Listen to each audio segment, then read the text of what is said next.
खुदा ने क्या कहा कि उठ उस बड़े शहर नैनवा को जा।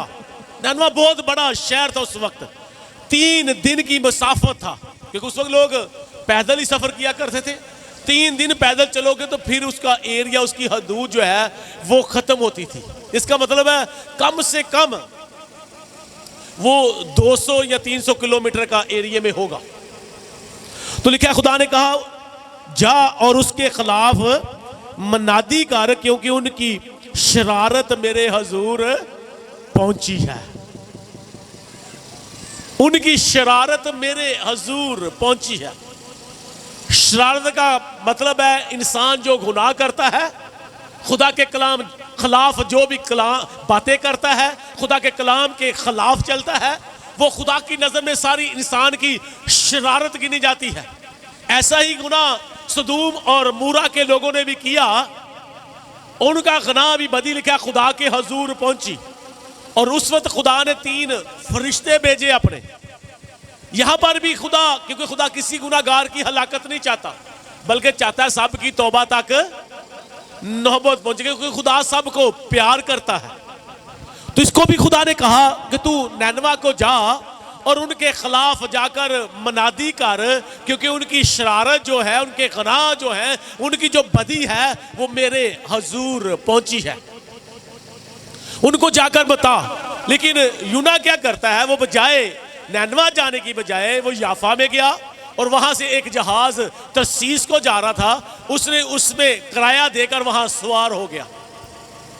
इसका मतलब खुदा की हजूरी से भागा, खुदा का हुक्म नहीं माना उसने, खुदा के कलाम के खिलाफ चला। वही काम जो नैनवा के लोगों ने किया वही यूना खुद कर रहा है। जहाज में बैठकर लिखा, वो जहाज में जाकर वहां एक जगह पढ़ के क्या हो गया, सो गया। वहां सो रहा है और खुदा ने क्या किया, उसी समुद्र में जहां पर जहाज गुजर रहा था, जहां सफर कर रहा था, जहां जिस रास्तों में चल रहा था, समुद्री तूफान आ गया। और वो जहाज के जो उसका अपना जो क्या कह सकते अमला था, स्टाफ था, जो वो भी घबरा गया। उन्होंने अपना सामान फेंकना नीचे शुरू कर दिया कि जहाज को किसी तरह से सेव करें, इसका वजन कम करें। सारे परेशान थे, सब दुआएं कर रहे थे अपने अपने देवताओं के आगे। किसी ने जाकर इसको भी उठाया, ये सोया हुआ था, कि भाई उठ कर क्या कर, तू भी अपने खुदा से क्या कर, दुआ कर। तो एक आयत मैं यहां पर भी पढ़ना चाहूंगा, बड़ी खूबसूरत आयत है। 7वीं आयत पढ़ूंगा पहले चैप्टर की, बल्कि 6ठी पढ़ते हैं। तब ना खुदा उसके पास जाकर कहने लगा, तू क्यों पड़ा सो रहा है, उठ अपने महमूद को पुकार, शायद वो हमको याद करे और हम हलाक ना हो। और उन्होंने आपस में कहा, आओ हम कुरा डालकर देखें कि ये आफत हम पर किसके स्वाब से आई है। चनाचे उन्होंने कुरा डाला और यूना का नाम निकला। पकड़ा गया। इंसान खुदा को धोखा दे नहीं सकता। पता था मैंने किया क्या है, आगे जाकर सीखते हैं। कुरा इसके नाम का निकला और फिर कहता क्या है। आज हम भी बड़े फख्र से कहते हैं मैं मसीही हूं, मैं मसीही खानदान में पैदा हुआ हूं, लेकिन हमारे काम मसीह के कलाम जैसे नहीं होते। आज यही देखना है वो कहता क्या है। 8वीं देखते हैं। तब उन्होंने उससे कहा, हमको बता कि ये आफत हम पर किसके स्वभाव से आई है, तेरा क्या पेशा है और तू कहां से आया है। मैं दस तू कीता कि ये तेरे नाम का कुरा निकल आया है, तू कहां से आया है, तूने क्या किया है, तेरे स्वभाव से हमारे ऊपर ये आफत, ये मुश्किल, ये मुसीबत क्यों आई है, तूने क्या किया है। तो वो क्या कहता है फिर, तू कहां से आया है, तेरा वतन कहां का है और तू किस कौम का है। उसने उनसे कहा, मैं अबरानी हूं, अबरानियों का खुदा, इब्राहिम इसहाक और याकूब का खुदा। कहता मैं अबरानी हूं और खुदावंद आसमान के खुदा बैरो भर के खालिक से डरता हूं पर हुक्म नहीं माना उसका। आज भी हम ऐसे ही करते हैं। बहुत से मसीही लोग जो है कहेंगे खुदा से डरते हैं, दिखावे का करते हैं, लेकिन डरते नहीं है, उसका हुक्म नहीं मानते, उसके कलाम पर अमल नहीं करते। कहते जरूर है हम खुदा के कलाम से डरते हैं। वो भी यही कहता है मैं खुदा से डरता हूं, लेकिन की क्या है, खुदा के कलाम की मुखालफत। हुक्म अदुली, खुदा का हुक्म नहीं माना। खुदा ने कहा नैनवा को जा, वो बजाय नैनवा जाने की बजाय याफा में गया, वहां से वो शिप में बैठा और कहां जा रहा है, तरसीस का सफर कर रहा है। खुदा से डरता हूं। तब वो खौफजदा होकर उससे कहने लगे तूने ये क्या किया है, क्योंकि उनको मालूम था कि वो खुदावंद के हजूर से भागा है, इसलिए कि उसने खुद उनसे कहा था। इंसान को पता होता है कि मैंने क्या किया है, हर इंसान को अपना पता है मैंने क्या किया है। वो खुद कह रहा है उनको कि मैं खुदा के हजूर से भागा हुआ हूं, मैंने खुदा के कलाम की नाफरमानी की है, इस वजह से इस समुद्र में क्या आ गया है, तूफान आ गया है। आज ही मैं आपको बताता हूं, अक्सर एक इंसान की वजह से पूरा घर डूब जाता है, पूरा मुल्क तबाह हो जाता है। और आप 11 बाब 11 पढ़ के देखें, मिसाल में लिखा है रास्तबाजों की दुआ से सारा शहर क्या पाता है। अगर आप रास्तबाज है, आपका शहर, आपका घर, आपका मुल्क बच जाएगा, लेकिन एक एक गुनाह की वजह से सारा जहाज डूब रहा है, सारा के सारा जहाज डूब रहा है। आज भी आपकी नाफरमानी की वजह से, खुदा के कलाम को रिजेक्ट करने की वजह से, खुदा का हुक्म ना मानने की वजह से आपके घर में, आपके खानदान में तबाही आ रही है। तूफानों ने उस घर को घेर लिया है ताकि उसको बर्बाद किया जाए, उसको तोड़ा जाए, उसको खत्म किया जाए। तूफान घेर लेते हैं, तूफान मुख्तलिफ किस्म के तूफान जो आपको घेर लेते हैं। कर्ज का तूफान है, सूद का तूफान है, बीमारी का है, परेशानी का है, टेंशन का है, गुर्बत का, बेरोजगारी का तूफान है, जो आपको बदरूह है, जो आपके खिलाफ उठ खड़ी होती है। इन तूफानों से बचने के लिए आज मैंने और आपने क्या करना है। यहां पर पहले तो हम यूना की जिंदगी को देख रहे हैं, उसने क्या कहा, खुद फिर कहता है मुझे क्या करो, उठाकर कहां फेंक दो, समुद्र में फेंक दो, मैं तो मरूंगा लेकिन तुम तो क्या करो, बच जाओ। आज मुझे और आपको जरूरत है अपनी जिंदगी पर गौर करें। क्या मेरी वजह से मेरे घर में, मेरे खानदान में, मेरी फैमिली में कोई प्रॉब्लम तो नहीं आई? कहीं मैंने तो नहीं अपने खुदा को नाराज किया? कहीं मैंने तो नहीं खुदा के खिलाफ कोई गलत काम किया? कहीं मैंने तो नहीं खुदा का हुक्म ना मानकर अपने खानदान के लिए मुश्किल, मुसीबत, बीमारी को खरीद लिया है? कहीं मैंने तो नहीं ऐसा किया? देखें फिर हुआ क्या। 15वीं आयत पढ़ते हैं, और उन्होंने यूना को उठाकर समुद्र में फंकवा दिया, फेंक दिया समुद्र में। फिर हुआ क्या, और समुद्र का तलातम मकूफ हो गया। तलातम समुद्री तूफान को कहते हैं। इसके लिए इंग्लिश लफ्ज है तो वो रैगिंग लफ्ज इस्तेमाल होता है, जिसका मतलब है बिफरा हुआ समुद्र। जब तूफान समुद्र में बहुत ज्यादा हो, पानी उसका बहुत ऊंचाई तक जा रहा हो, हवाएं बड़ी तेज हो, जिसको कोई कंट्रोल ना कर सके, उसको उर्दू में कहते हैं बिफरा हुआ समुद्र, समुद्री तूफान, तलातम। बहुत बड़ा तूफान था उस समुद्र में, लेकिन जैसे ही उन्होंने यूना को फेंका तो लिखा है समुद्र का तलातम क्या हो गया, मकूफ। इसका मतलब साकन हो गया, पुरसकून हो गया। उसी वक्त वो तूफान खत्म हो गया। आज अपनी जिंदगी पर देखें कि मैंने क्या खुदा के खिलाफ किया है। आप उसको छोड़े, तौबा करें, खुदा के आगे झुके, और आपके खिलाफ जितने भी तूफान है, लिखा है उसी वक्त वो समुद्री तूफान जो है वो पुरसकून हो गया। आज अपनी जिंदगी पर गौर करें और देखें कि कहीं मैंने कोई ऐसा काम तो नहीं किया जिसकी वजह से मेरी फैमिली में, मेरा खानदान, मेरी जॉब, मेरे सारे अपने जो प्यारे हैं वो मुश्किलात में, समुद्री मुश्किलात में, जैसे उसमें समुद्री तूफान आ गया, जो मुश्किलात हमारे खिलाफ है, हमारी जिंदगी के खिलाफ आंधी तूफान है, वो कहीं मेरी वजह से तो नहीं है। उनको आप खत्म कर सकते हैं। कैसे खत्म कर सकते हैं? जिस तरह यूना ने करार किया, मैं खुदा के हुजूर से भागा हूं, मैंने गुनाह किया है, मुझे क्या करो, समुद्र में फेंक दो। और उसी घड़ी वो तूफान जो है वो खत्म हो गया। आपकी जिंदगी में भी, आपके खानदान में भी जो मुश्किल है, तूफान है, वो खत्म हो सकते हैं। आगे करना क्या है? यूना फिर कहा गया, उन्होंने फेंका, खुदा ने, क्योंकि खुदा किसी की हलाकत नहीं चाहता। जब आप तौबा करेंगे खुदा आपको बचाएगा, खुदा आपको मरने नहीं देगा, क्योंकि किसी गुनाहगार की हलाकत नहीं चाहता, बल्कि सबकी चाहता है तौबा तक। उस डाकू को देखें जो सलीब के ऊपर था, उसने यीशु को पुकारा, यीशु जब तो अपनी बादशाह में तो मुझे क्या करना। तो यीशु ने क्या कहा था उसे, तू आज ही मेरे साथ, आवाज बड़ी कम है, आज ही मेरे साथ। खुदा ने उसको बचा लिया या नहीं बचा लिया? वो आपको भी बचाएगा, कभी मरने नहीं देगा। क्या किया खुदा ने उनको, उन्होंने समुद्र में फेंका।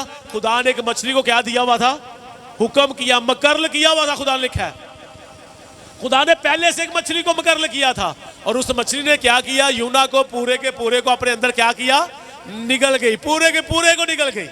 और फिर दूसरा चैप्टर शुरू हो जाता है, वहां पर यूना कहता है बड़ी खूबसूरत बात, मछली के पेट में रहा 3 रात और दिन। और फिर लिखा है तब यूना ने मछली के पेट में खुदावंद से ये दुआ की। मछली के पेट में खुदा से दुआ कर रहा है, कह रहा मैं पानी की तह में चला गया, समुद्री नबातात ने मेरे सर को क्या किया, लिपट गई मेरे सर के ऊपर।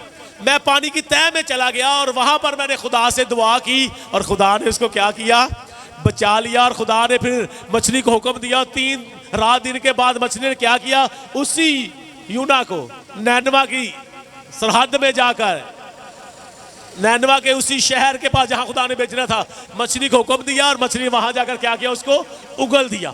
और जब निकला तो फिर लिखा उसने दौड़ लगाई, भागा और भागा। और क्या कहता जा रहा नैनवा के लोगों को, तीसरा चैप्टर देखेंगे, और खुदावंद का कलाम दूसरी बार यूना पर नाज़िल हुआ कि उठ उस बड़े शहर नैनवा को जा और वहां उस बात की मनादी कर जिसका मैं तुझे हुक्म देता हूं। मछली ने जैसे ही बाहर फेंका तो खुदा ने फिर उससे कलाम किया।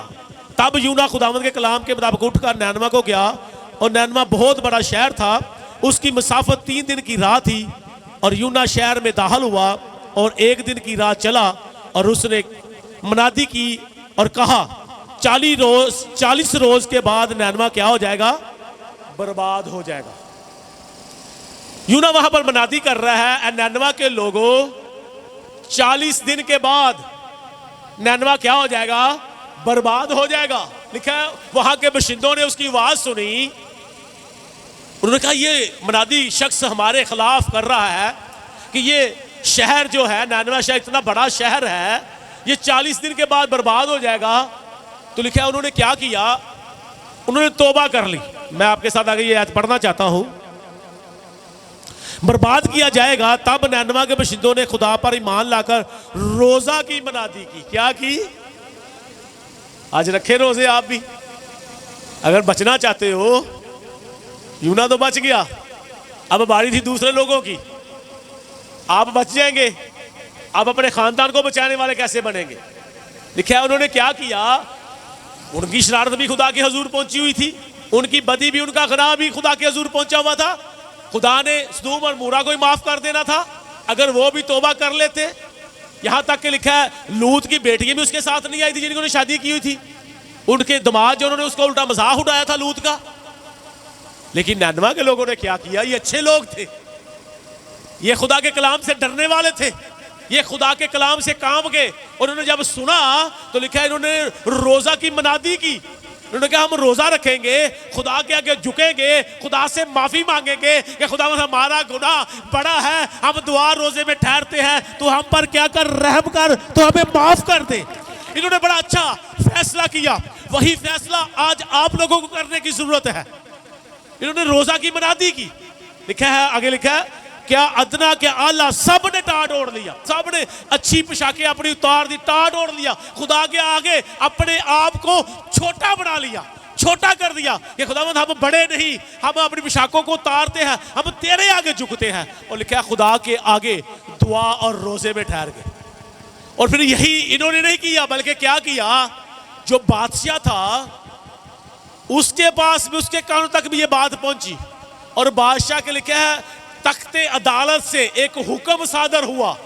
क्या हुक्म, उसने कहा सारे नैनवा में रोजा की मनादी की जाए, हर इंसान, बल्कि इंसान क्या, हिवान भी यहां लिखा है 7वीं आयत पढ़ के देखें। और लिखा है और बादशाह और उसके अरकान दौलत के फरमान से नैनवा में ये ऐलान किया गया और इस बात की मनादी हुई कि कोई इंसान या हिवान हवाने गला या रमा कुछ ना चखे और ना खाए ना पिए, लेकिन इंसान और हिवान टाट से मुलव्वस हो और खुदा के हजूर गिरिया जारी करे। रोजे का एक मतलब है गिरिया जारी करना, मातम करना, अपने आप को दुख में रखना। तो खुदा के शायद आगे लिखा है, अगली बात पढ़ते हैं, बल्कि हर शख्स अपनी बुरी राह से और अपने हाथ के जुल्म से बाज आए, शायद खुदा रहम करे और अपना इरादा क्या करे। खुदा का भी इरादा बदलता है, अपना मुझे बताए। खुदा कहता है मैं इंसान नहीं है कि अपना इरादा बदल लूं, लेकिन रोजे के अंदर ये ब्लेसिंग है। नहीं, हम रोजा रखेंगे, मनादी कर दी पूरे शहर में कि सारा शहर रोजा रखेगा, इंसान भी, हवान भी, हमारे जानवर भी रोजा रखेंगे। बच्चे भी, लिखा है शीरखोर बच्चों को भी रोजा रहा दिया उन्होंने। कोई भी कुछ नहीं खाएगा ना पिएगा, कोई कुछ नहीं खाए पिएगा, ना कुछ चखेगा ना कुछ भी, सब रोजे में ठहरेंगे। शायद खुदा हम पर रहम करे और अपने इरादे को बदल ले। और खुदा ने अपना इरादा बदल लिया था। खुदा ने नैनवा के लोगों को माफ किया था, नहीं किया था? बताएं। आज देखें आपकी जिंदगी में, आपकी फैमिली में क्या मुश्किल है। कहीं आपकी शरारत, कहीं आपका गुनाह, कहीं आपकी नाफरमानी, कहीं आपकी जो खुदा के कलाम के खिलाफ वो बात हुई है, वो खुदा की हुजूर तो नहीं पहुंची, जिसकी वजह से आपकी फैमिली दुख में है, बीमारी में है, परेशानी में है, आप खुद बल्कि आपका खानदान तूफानों में गिरा हुआ है, मुश्किलात में है। कहीं कोई ऐसी वजह तो नहीं है? कहां पर हम खड़े हुए हैं, क्या मसला है? आज अपनी जिंदगी को देखें और उसके बाद गौर करें कि हम कैसे बच सकते हैं। नैनवा के लोग बच गए। उन्होंने क्या इरादा किया कि हम, उसने 40 दिन का, 40 दिन के बाद ये क्या हो जाएगा, बर्बाद। लेकिन उन्होंने क्या कहा, हम क्या रखते हैं, 40 रोजे। उसी दिन उन्होंने रोजे रखने शुरू कर दिए। आगे आपके भी रोजे आ रहे हैं। कब रोजा, किसी को पता है? 5 को। 5 कब है जी? ओ भाई कल नहीं, परसों शाम को रोजा रखना है। कल का दिन छोड़ के कल खाओ पियो जितना मर्जी, स्टॉक कर लो, ठीक है? तो परसों मंगल की शाम को हमने क्या रखना है, रोजा। 40 रोजे लिखा है ना। 40 दिन के बाद नैनवा क्या हो जाएगा, बर्बाद। लेकिन उन नैनवा के लोगों ने बड़ा अच्छा फैसला किया। क्या फैसला किया? उन्होंने कहा हम द्वार रोजे में ठहरेंगे। उन्होंने रोजे की मनादी की, जिस तरह मैं आज आपको रोजे का बता रहा हूं। उन्होंने कहा हम द्वार रोजे में ठहरेंगे, शायद खुदा हम पर रहम करे और अपने इरादे को क्या करे। और खुदा बार बार कहता है मैं इंसान ने कि अपना इरादा बदलूं, लेकिन यहां पर खुदा ने अपना इरादा बदल दिया। खुदा ने उनको माफ कर दिया। और जब माफ कर दिया तो फिर क्या हुआ? फिर यूना कहता है खुदावंद, यूना नाराज हो गया। किसके साथ? अपने खुदा के साथ। चौथा चैप्टर पढ़ के देख ले, मैं पढ़ना चाहता हूं इसको। चौथे चैप्टर की पहली आयत है। लेकिन यूना इससे नहायत ना खुश हुआ और नाराज हुआ, और उसने खुदावंद से यूं दुआ की कि ऐ खुदावंद, जब मैं अपने वतन में ही था, तरसीस को भाग रहा था, भागने वाला था, तो क्या मैंने यही ना कहा था, मैं जानता हूं कि तू रहीमो करीम खुदा है, कैर करने में धीमा, शफकत और रास्ती में। खुदावंद तू तो बड़ा मेहरबान है, मैं तो इसीलिए भाग रहा था। तो अब मैं मरना चाहता हूं। ये लोग कहेंगे इसकी जो नबूवत की है वो झूठी है, तो मैं मरना चाहता हूं। खुदा ने कहा यूना क्यों तू मरना चाहता है? तो यूना ये बातें करने के बाद लिखा है शहर से बाहर एक जगह पर छप्पर लगाकर, जैसे हमने ये टेंट लगाया हुआ है, आधी छत बना देना, लगाकर वहां बैठा था, करता था कि मैं देखूं कि इस शहर का क्या हाल होता है। मैंने मनादी की है, मुझे खुदा जबरदस्ती यहाँ पर लेकर आया। मछली के पेट में मैंने 3 रात दिन गुजारे हैं, बड़ा मुश्किल सफर किया है। सारी समुद्री नबातातें मेरे सर के ऊपर लिपट गई थी, मेरे कपड़े खराब हो गए थे, मछली के पेट में रहा हूं। मैंने इनको बताया, ये फिर भी इन्होंने, अब देखते हैं उनका क्या हाल होता है। तो लिखा है वहां पर खुदा ने कद्दू की बेल उगाई। कद्दू की, उसका पत्ता थोड़ा बड़ा होता है। कद्दू की बेल का साया जब यूना के सर पे हुआ तो यूना बड़ा खुश हुआ, बड़ा खुश हुआ उस कद्दू की बेल को देखकर। तो खुदा भी यही चाहता था, क्योंकि हमारा खुदा तरतीबात का खुदा है। खुदा हमें हर वक्त सिखाता है बड़े तरीके के साथ, बच्चों की तरह वो हमें सिखाता है अच्छे तरीके से। तो लिखा यूना बड़ा खुश हुआ। फिर अगले दिन क्या हुआ, जब वो फिर सुबह सुबह जाकर वहां बैठा तो खुदा ने उसी रात एक कीड़े को हुक्म दे दिया, और उस कीड़े ने क्या किया, जाकर उस बेल की क्या की, जड़ नीचे से काट दी, और वो कद्दू की बेल जो है वो सूख गई, और उसका पत्ता एक ही दिन में ऐसे कवर इकट्ठा हो गया। तो जब लिखा है मशरक की तरफ से लू चली, गर्म हवा, तो लिखा है उसने यूना के सर पर क्या किया, असर किया, क्योंकि उसको सर की फिक्र थी कि मेरे सर के ऊपर समुद्री नबातात भी चिपट गई थी। तो खुदा लिखा, फिर उसने देखा ये बेल किधर गई, कद्दू की बेल। फिर कहता है खुदा से, चौथा चैप्टर पढ़ के देखे, खुदा मैं क्या मरना चाहता हूं, मैं फिर मरना चाहता हूं। ये मैं 9वीं आयत पढ़ूंगा चौथे चैप्टर की।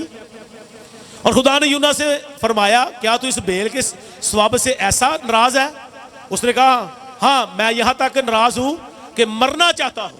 कद्दू की बेल सूख गई है तो कहता खुदा मैं इतना नाराज हूँ कि मैं मरना चाहता हूँ कद्दू की बेल की स्वाब से, क्योंकि ये तो मुझे फायदा दे रही थी।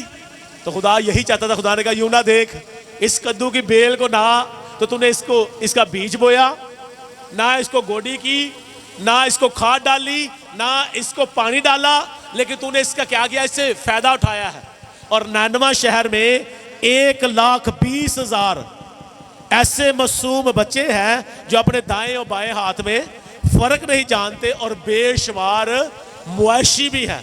इसका मतलब खुदा जानवरों का भी ख्याल रखता है। खुदा जानवरों का भी, हमारा खुदा इतना मेहरबान खुदा है, रहीमो करीम खुदा है। इंसान के साथ साथ लिखा वो कह रहा मैं बेशुमार मुआशी भी है, तो मैं क्यों ना उनको माफ कर देता हूं। जब आप दुआ और रोजे में ठहरते हैं तो आप खुदा के इरादे को बदल देते हैं। आज इरादा करें कि आप रोजे रखें, कुछ भी नहीं होगा आपको। इरादा कर लेंगे, खुदा आपकी मदद करेगा, खुदा आपको से तंदुरुस्ती देगा, खुदा आपके साथ टाइम भी गुजारेगा, खुदा के साथ आप टाइम गुजारेंगे। आप रोजे रखने का इरादा करें। मेरा इरादा था कि मैं आपके साथ ये कलाम जरूर शेयर करूं, क्योंकि बहुत से लोग जो हैं वो इस बात से डर जाते हैं, घबरा जाते हैं कि शायद मैं रोजा रखूंगा तो शायद मैं कमजोर ना हो जाऊं, शायद मुझे कोई बीमारी ना लग जाए, शायद मेरे साथ कोई और मसला ना हो जाए। मैं हार्ड वर्किंग करता हूं, कुछ भी नहीं होगा। जब आप रोजा रखेंगे खुदा आपके साथ रहेगा। लेकिन फायदा सबसे बड़ा क्या होगा, रोजे के अंदर बहुत से ऐसे गुनाह हैं जो आपको नहीं पता, जो बाप दादा के गुनाह होते हैं। लिखा ना बाप दादा के गुनाह की सजा कितनी पुश्त तक देता है खुदा, 7 पुश्तों तक। कई दफा हो सकता है उनके गुनाहों की सजा कलाम मैंने शेयर किया था आपके साथ काफी साल पहले। वो कहते हैं हमारे बाप दादा तो गुनाह करके आप तो चल बसे, उनके गुनाहों की सजा हमें मिल रही है। तो कई दफा उनके गुनाह जो है वो आपके आगे आ रहे हैं। कई दफा ऐसे गुनाह हैं जो आपने जाने अनजाने में किए, जिनकी आपको पता ही नहीं, खबर ही नहीं है, उनकी सजा आपको मिल रही है। कई ऐसे गुनाह जो आपने नहीं किए, खानदानी लानत आ रही है। और खुदा आपसे खुश नहीं, खुदा चाहता है कि आपको मार दिया जाए। आपकी शरारत, जैसे लिखा है ना उनकी शरारत खुदा के हुजूर पहुंची, लेकिन आप अभी तक तौबा नहीं कर रहे, जिसकी वजह से वो लानत आपकी खत्म नहीं हो रही। अगर उस लानत से बचना चाहते हो, अगर उस लानत से बचना चाहते हो तो फिर रोजे में ठहरो। और रोजे के अंदर यह ब्लेसिंग है कि वो खुदा के इरादे को बदल देती है। यहां पर लिखा है खुदा ने अपना इरादा बदल लिया, खुदा ने उनको माफ कर दिया। और यूं ना कहता खुदा मैं मरना चाहता हूं, मैं नाखुश हूं, मैं खुश नहीं हूं। मेरी बहनों, मेरे भाइयों, जब आप रोजा रखेंगे, पास्टर आपके लिए दुआ करेगा। जब तक आप दुआ रोजे में नहीं ठहरेंगे, उस वक्त तक आपकी जो लानते, आपके खिलाफ जो तूफान है, समुद्री तूफान है, बीमारी के, परेशानी के, टेंशन के, गुर्बत के, मुश्किलात के, वो उस वक्त खत्म होंगे जब आपके अंदर दुआ रोजा होगा। जब आप अंदर से खुदा के लिए अपने आप को पेश करेंगे कि खुदा मैं दुआ और रोजे में ठहरूंगा, फिर खुदा आपकी मदद करेगा। और रोजे के अंदर ये ब्लेसिंग है, ये पावर है कि वो खुदा के इरादे को क्या कर देती है, बदल देती है। खुदा का गुस्सा खत्म कर देती है, ठंडा कर देती, जो आपके खिलाफ होता है। खुदा को आप पर रहम करने पर वो मजबूर कर देते हैं। तो इसलिए जब आप भी दुआ और रोजे में ठहरेंगे तो खुदा अपना आसमान, अच्छा खजाना आपके लिए खोलेगा, आप पर रहम करेगा, क्योंकि वो हमें प्यार करता है। क्यों प्यार करता है? अभी हमने यीशु का खून और बदल लिया है। यीशु ने मेरे लिए, आपके लिए 1 कोड़े खाए, अपना कीमती खून बहाया। आपके साथ यीशु का प्यार है, यीशु का ब्लड, खून का रिश्ता है आपके साथ। वो रिश्ता और स्ट्रांग हो जाएगा, क्योंकि वो अपनों से लिखा है जैसी मोहब्बत रखता था आखिर तक रुकता रहा। अगर खुदा के साथ तल्लक होगा, दुआ रोजे में ठहरोगे, तो फिर देखना खुदा आप पर कैसे आसमान खोलता है। ये बरकत लेने का तरीका है। मैं आपको अपनी फैमिली का, अपनी ब्लेसिंग का राज बता रहा हूँ। और जितने भी खादम जो रूहानी है, जिन चर्चिस में मोज़े होते हैं, बीमार शिफा पाते हैं, बदरूहें निकलती हैं, वो खादिम दुआ रोजे में ठहरते हैं, वहीं पर मोज़े होते हैं। दूसरी जगह पर कोई मोज़े नहीं होता, क्योंकि यीशु ने कह दिया था इस किस्म की जिन्हें से बगैर दुआ रोजे के बदरुआ, इब्लीस जो आपके खिलाफ तूफान खड़ा करता है मुश्किलात का, जब आप दुआ रोजे में ठहरेंगे खुद ही भाग जाएंगे आपकी ज़िंदगी से। तो इसलिए इरादा करें, रोजे आ रहे हैं, 5 को पहला रोज़ा बुध वाले दिन, आप मंगल की शाम को रोज़ा रखें, खुदा के साथ टाइम गुजारें, फिर देखें खुदा इस साल आपको कैसी बरकतें देता है। कोई कमज़ोर नहीं है, बाइबल में लिखा है दुआ रोज़े में ठहरना है हमने। अगर इतना मुश्किल होता तो हमारा खुदा कुछ सख्त खुदा नहीं है, जालिम खुदा नहीं है हमारा खुदा। बाइबल में लिखा, खुदा कहता है मैंने कभी भी तुम्हें ऐसी मुश्किल में नहीं डाला जो बर्दाश्त से ज़्यादा हो। अगर खुदा मुश्किल में डालता है तो वहाँ से निकालने की भी कुदरत रखता है। जब आप दुआ रोज़े में ठहरेंगे खुदा आपको एक कुव्वत देगा। मैंने आपके साथ लास्ट टाइम एक गवाही 2 माह पहले, जब मैंने क्रिसमस से पहले कहा था 25 रोजे रखने हैं, तो एक आपका दुश्मन है उसको पता चल जाता है इसने कितने रोजे रखने हैं।